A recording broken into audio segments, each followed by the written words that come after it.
I understand my constitutional obligations. Pursuant to the 6th and 14th Amendments of the United States Constitution, the corresponding sections of the Georgia Constitution, I'm required to make a full and complete statement to the court. For the record, and if God forbid this goes up on appeal for the appellate courts or another tribunal, commission, or administrative body, I was told, based upon information and belief, that when we arrived at 8:30, 9 o'clock today, we did not come into your courtroom until almost 11:30. And what I found out just recently, this is not waived, is that supposedly in chambers, this honorable court reporter at times, honorable court at times, district attorney or district attorneys from the DA's office, as well as investigators, sheriff deputies, Mr. Copeland and his counsel. All right, pause right here because this moment is extremely important. When a witness invokes the Fifth Amendment, they're basically saying that answering questions could incriminate them. But once immunity is granted, the law expects that witness to testify. If they still refuse, the judge can hold them in contempt, which is exactly what happened here. But what's fascinating is what comes next. Because the way this witness was persuaded to testify would spark one of the most dramatic courtroom clashes of the entire trial. Let me ask you, do you think a judge should ever pressure a witness to testify like this? Comment below. Met together. None of the defense team, to my knowledge, was aware that this was going on. It was told, based upon information belief, that it was told to the district attorneys that Mr. Copeland intended to plead the Fifth Amendment.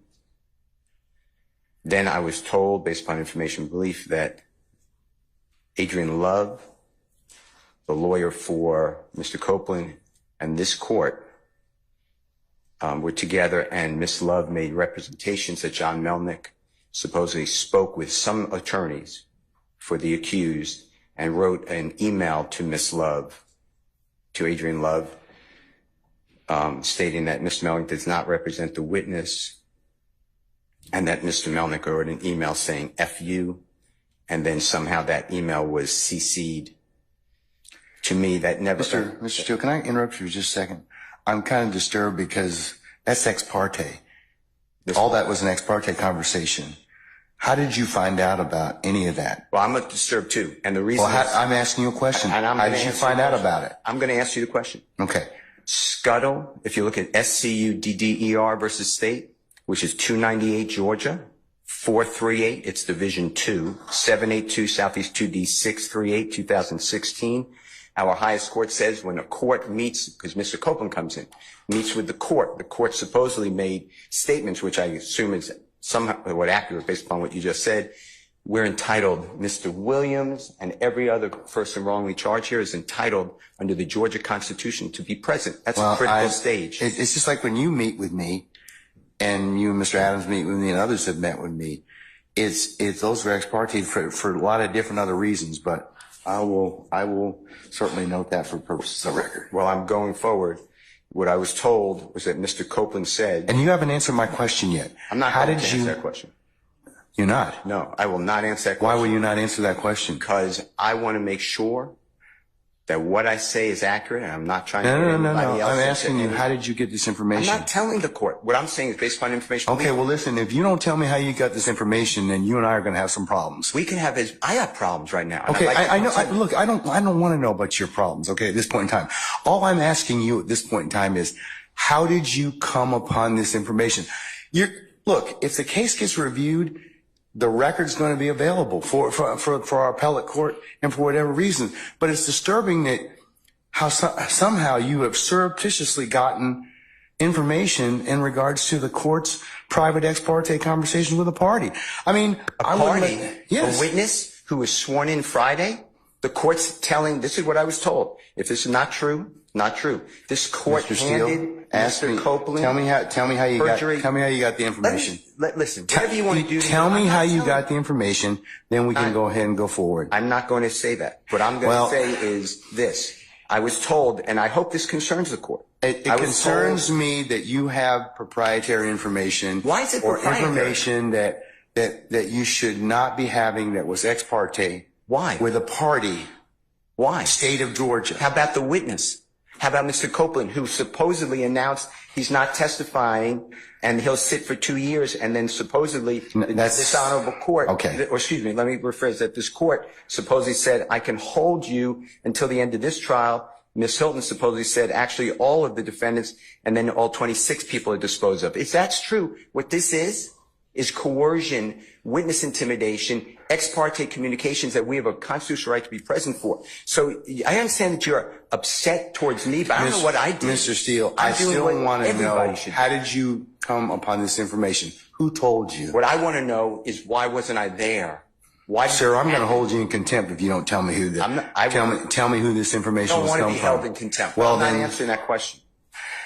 That's attorney-client privilege information. I am not answering attorney-client privilege. Unless you were in my chambers, that's the only way you can figure out. I tell you what, I'm going to give you 5 minutes. If you don't tell me who if you don't tell me who it is, I'm going to put you in, I'm going to put you in contempt, because that is not attorney-client privilege. Attorney work product privilege. I am not. How did you get that information supposedly from my chambers? Did somebody tell you? I'm not. You should have told me. You got 5 minutes. Well, I don't need it. I want to continue. You got 5 minutes? This is what I was told. Mr. Copeland made statements. Judge Glanville asks Mr. Steele to tell him how he learned about the ex parte meeting, and Mr. Steele refuses to comply, citing attorney-client privilege. Judge Glanville then orders a 5-minute recess and informs Mr. Steele that if he does not provide the source of his information when they return, he will hold him in contempt. According to Rule 1.6 of the Georgia Rules of Professional Conduct, attorneys are required to maintain in confidence all information gained in the professional relationship with a client. The comments to this rule clarify that the requirement applies not only to matters communicated in confidence by the client, but also to all information gained in the professional relationship, whatever its source. However, Rule 1.6 does include a caveat that attorneys may disclose information as required by a court order. After the recess, Judge Glanville resumed the proceedings and called Mr. Steele to the podium. Okay, Mr. Steele, would you take the podium, please, sir?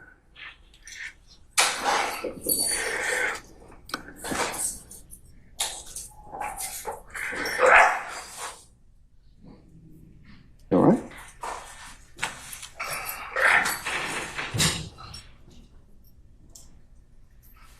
This is the moment where the tension in the courtroom absolutely explodes. On one side, the judge is demanding transparency about how this confidential information leaked. On the other side, the defense attorney is arguing that revealing his source could violate ethical duties to his client. In legal terms, this is a clash between judicial authority and attorney confidentiality, and both sides believe the law is on their side. So here's a question for you. If you were the lawyer in this situation, would you reveal the source to avoid jail, or stand your ground and protect your client? All right. Mr. Steele, before I recessed, I asked you, how did you get this information? And it is not covered by work product. There's only one way you could have gotten it. So I'm going to ask you again. And I respect that. And it gives me no joy. But as you know, Georgia Rule of Professional Conduct, please check me. Rule 1.6, comment 5 reads, and this is what I have. 1.6. I know what the rule says, but here's the thing. Well, let me just. You need to please tell me who you got it from. I'm not asking you sum and substance of anything as of yet, okay? But I need you to tell me how you got the information. If you don't tell me how you got the information, I'm going to hold you in contempt. I understand, and I don't want to be held in contempt. And I don't want to hold you in contempt, but this is so sacrosanct to have a conversation in my chambers parroted to you and others. It is that serious. Yeah. And that's why I raise it. It is that serious that we should have been there and it shouldn't have happened. Sir, that's a whole separate issue. And that's why ex parte conversations are recorded. Why would it be ex parte? You're acting like it's ex parte under seal. It's ex parte because that's what the state asked me to do. It's just like when you asked me for an ex parte conversation. I've never asked this honorable court or any court to meet with me and a witness. Sir, you're straying off the issue. I'm not. I'm trying the issue is, how did you get this information? I understand the issue. I promise you, I understand it. But what I'm trying to ask you is, if you look at comment 5, this is how I understand the law. You cannot you can't violate something and then use privilege. Okay? I'm not violating anything. Okay, but that's why I'm saying, how did you get information? But just listen to what I'm trying to tell you. You're saying, you're threatening me with contempt. Privilege would occur. The privilege in 1.6 would occur if you were in the right place, right time to begin with. You weren't. Let me tell you. I'm just reading from it. But if I'm reading it wrong, I'm not trying to. It says 1.6 applies not merely to matters communicated in confidence by the client, but also to all information gained in the professional relationship, whatever its source. So you're asking me to break, you're ordering me, maybe, you're asking me, I'm not saying you're ordering, but to give you information, and you're saying it's not sum and substance, but I'm telling you I can't do that under the bar rule. All right, well, I'm going to hold you in contempt. And you can think about it. 5 o'clock today, we'll see where you are at that stand on that point. Because no, that's not what I understand the rule to be. I've not asked you sum and substance of what was said. I asked you how you got it. I can't do that. Yes, you can, because I have an idea how you got it. Well, your idea. I have an idea how you got it, but that's improper, sir. Your idea may be wrong, and you're asking me to listen. I told you the first time. And I'm not going to breach that confidence. I don't want to hold you in contempt, but this is that serious. Judge, you cannot eavesdrop and get information that was not meant for you to hear at that particular point in time. Mr. Steele once again refuses to share how he learned of the ex parte meeting, and Judge Glanville holds him in contempt, giving him until 5 p.m. to divulge his source. In support of his position, Judge Glanville argued that he was not asking Mr. Steele to share confidential information, but rather that he was only asking him to explain how he obtained that information. Mr. Steele disagreed, taking the stance that even disclosing his source would be a violation of his ethical obligation under Rule 1.6 to keep all information gained in a relationship with a client confidential. Judge, listen. I'll do whatever you want to 5 o'clock or thereafter. But what I'm trying to tell you is, Your Honor, this is so serious to me. We need a hearing, and I'm moving for a mistrial. It is my understanding, based upon information belief, from whom? Part of it. From whom? Well, I'd like to get the substance first, and then we can talk. Okay, well, then you'll be in custody until then, because you need to tell me how you got the information. I'm not asking you what was said. You've already kind of given us some snippets of what you said. That tells me that somebody parroted that information to you.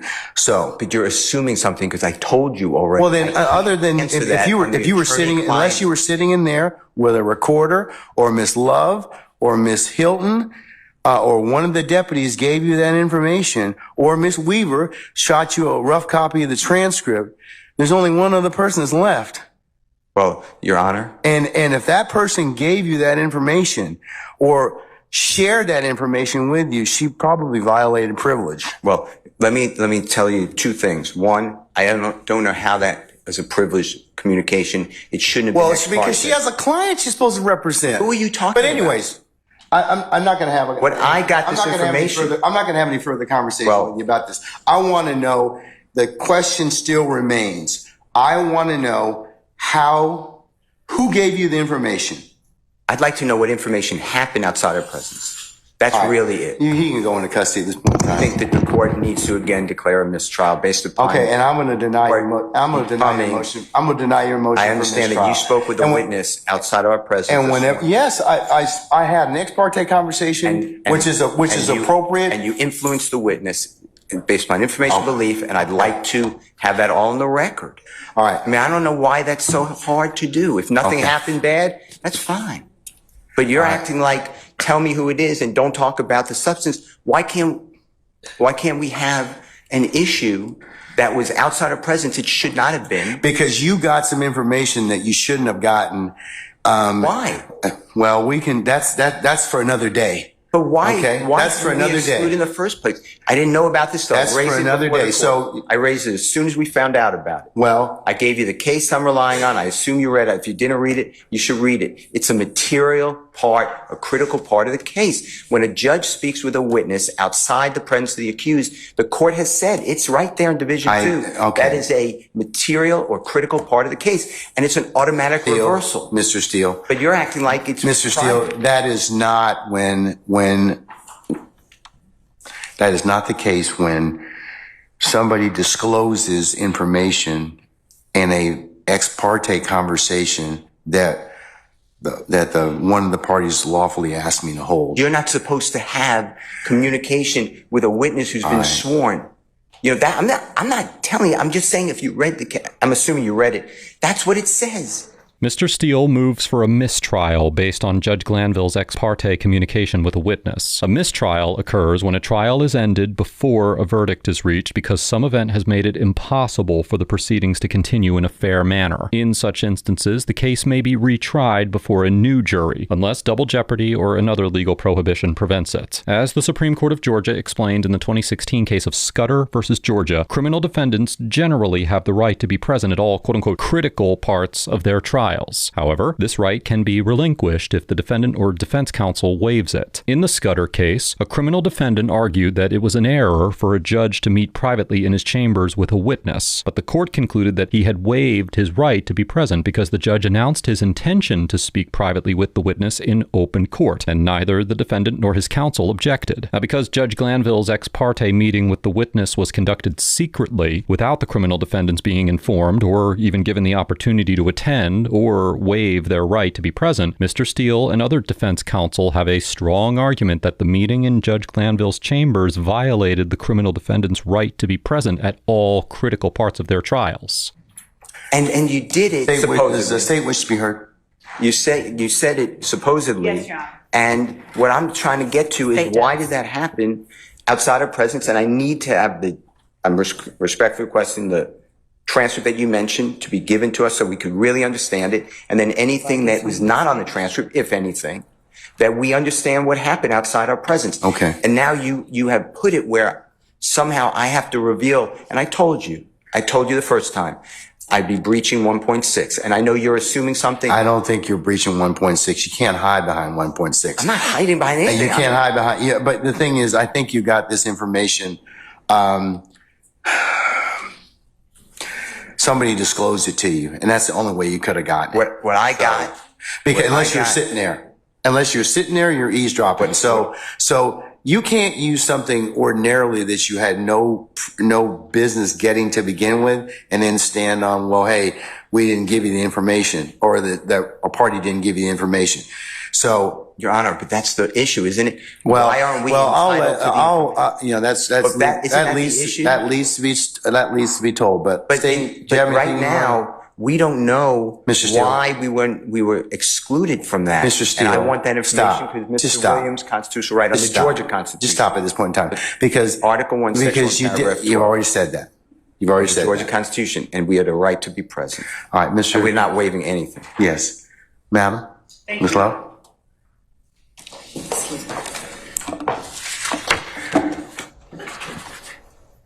And Your Honor, excuse me. And I know I said this previously. Yes, sir. But we are not accepting any proffer from Ms. Lowe. Okay, excuse me. Okay. All right. To the court.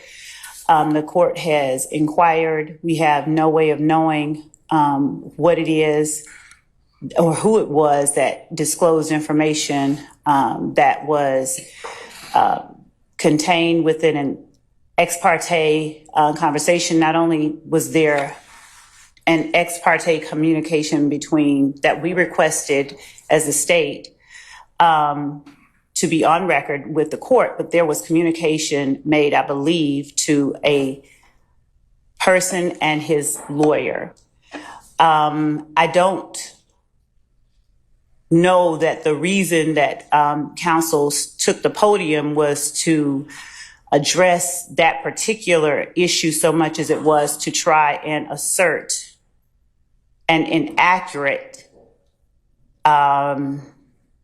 what he calls fact and put it out there in the open as if it were true. But we certainly have the right to request ex parte communications. That's why we ask that the court reporter be present. This is a matter that the defendants did not have a right to be a part of, as this was a matter regarding a civil contempt that the court imposed upon a person for not obeying the court's directive.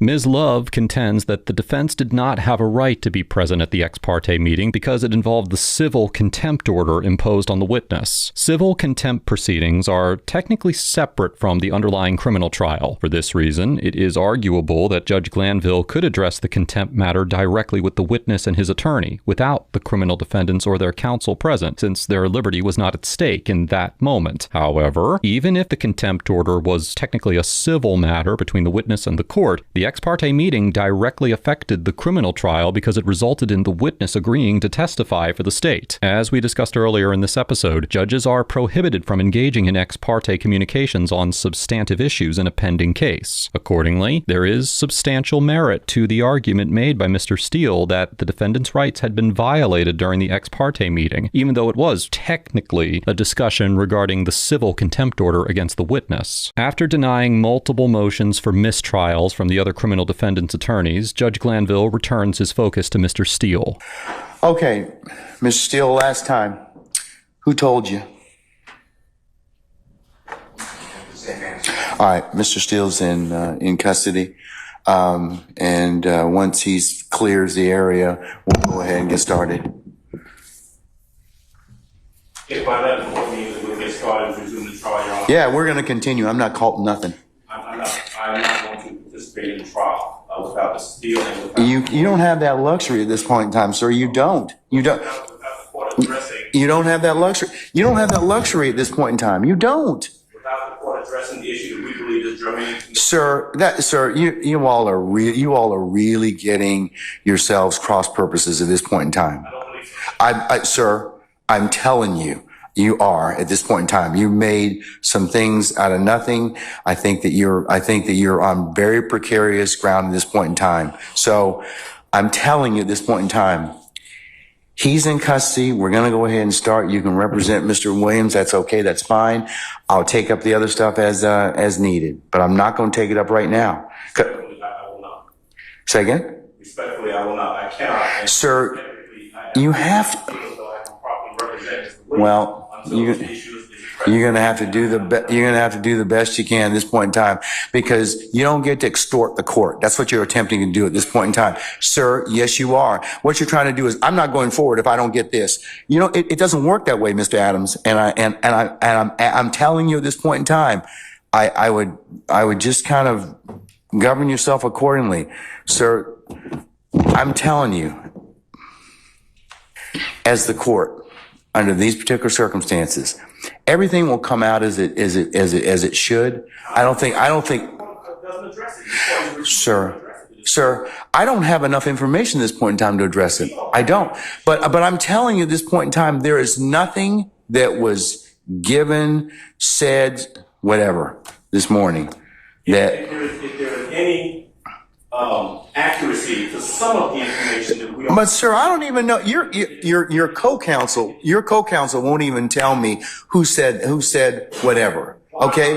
And the challenge I'm having in this particular circumstance is that is such a violation of the sacrosanctness of the court's chambers and an ex parte conversation. You're just glossing over that. You're glossing over that in its entirety. No. It's not, sir. Sir. That's not what happened. That's not what happened. That's not what happened. I'm just telling you, that's not what happened. Judge, respectfully, we are not obligated to simply accept that there's been no violation. We believe that there has been, and the only. Okay, well then no, we're not doing that at this point in time. So you'll have a choice to make. All right, take Mr. Steele into custody, please. Mr. Williams does not wish to go forward without me being here. You are removing me against his will, my will. You're taking away his right to counsel. And you're conducting material parts of this trial without me present, and I can't learn about it by watching online. So for that reason, additionally, I asked for a mistrial. And I assume you deny, but I'd like you to deny our motions for mistrial. You denied the other people. I've denied your motion, but I'll certainly take that under advisement, sir. After Mr. Steele refused to disclose how he had learned of the ex parte meeting, Judge Glanville held him in criminal contempt and ordered deputies to take him into custody, briefly removing him from the courtroom in the middle of the trial. Later that day, however, Judge Glanville allowed Mr. Steele to return so that the proceedings could continue, explaining that he did not want to deprive Mr. Williams of his chosen counsel. Instead, Judge Glanville sentenced Mr. Steele to 20 days in jail, to be served on weekends so he could continue representing his client during the week. In an unusual request, Mr. Steele asked to serve his time in the same facility where Mr. Williams was being held so that they could continue working on the case together. However, after Mr. Steele was sentenced, he immediately sought appellate relief. The Georgia Supreme Court granted an emergency stay, which paused enforcement of the sentence while the issue was reviewed. Then, in October of 2024, the court reversed the contempt order altogether, holding that Judge Glanville should have recused himself from presiding over the contempt matter since he was personally involved in the dispute. Accordingly, Mr. Steele was never actually required to serve any of the time that he was sentenced to. Additionally, on July 15, 2024, Fulton County Judge Rachel Krause removed Judge Glanville from the case in response to recusal motions submitted by counsel for the criminal defendants, and Judge Paige Reese Whitaker was then assigned to preside over the trial going forward. On October 31, 2024, Mr. Williams pled guilty to 1 gang charge, 3 drug charges, and 2 firearm charges, and entered a no contest plea to another gang charge and a racketeering conspiracy charge. He was sentenced to 40 years, with most of the sentence suspended. His initial 5-year prison term was commuted to time served, and he was placed on 15 years of probation. Under the terms of his sentence, if Mr. Williams violates the requirements of probation, he could face up to 20 years in prison. This proceeding highlights a fundamental tension in the legal system, the balance between judicial authority and the ethical duties of defense counsel. Judge Glanville asserted his power to demand answers in order to maintain control over the proceedings, while Mr. Steele resisted on the ground that his obligations under the rules of professional conduct required him to safeguard confidential information related to his client. The clash also underscores why ex parte proceedings are prohibited except in narrow circumstances. Such meetings, even if nothing improper occurs, create the appearance that a judge may be influenced by one side, or that one party may gain an advantage outside the adversarial process. By forbidding these communications, the rules seek to preserve public confidence in the judiciary's impartiality. Together, the events in this case illustrate how the legal system must constantly balance judicial authority, attorney ethics, and safeguards designed to ensure both fairness and the appearance of fairness.